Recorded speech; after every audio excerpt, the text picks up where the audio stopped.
السلام علیکم ناظرین، آپ دیکھ رہے ہیں GB2 نیوز HD اور میں ہوں فاطمہ۔ خبر شامل کرتے ہیں گانچھ سے۔ اسسٹنٹ کمشنر ڈوونی عبداللطیف نے نالہ کھرکو کے سلائیڈنگ والے جگہوں کا تفصیلی دورہ کیا۔ اس موقع پر علاقہ کھرکو کے نمبرداروں اور نوجوانوں کے نمائندے نے اسسٹنٹ کمشنر کو 2010 اور 2015 میں نالہ برت ہونے والی جگہوں کی نشاندہی کرتے ہوئے مستقبل کے خطرات پر بریفنگ دی اور مطالبہ کیا کہ مستقبل میں کسی بڑی تباہی سے بچاؤ کے لیے ان سلائیڈنگ ایریاز پر حفاظتی بندے کی تعمیر کے لیے ڈیزاسٹر مینجمنٹ اور متعلقہ اداروں کے حکام کو سفارشات ارسال کیے جائیں تاکہ نیچے موجود گنجان آبادیاں تباہی سے بچ جائیں، جس پر اسسٹنٹ کمشنر نے فوری سفارشات حکام تک پہنچانے کا وعدہ کیا۔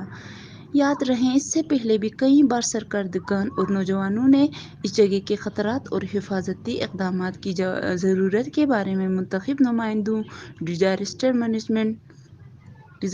مینجمنٹ گانچھ کے اسسٹنٹ ڈائریکٹر اور محکمہ تعمیرات عامہ کے ایکشنز کو آگاہ کیا جا چکا ہے، لیکن کسی کے کانوں میں جوں تک نہیں رہیں۔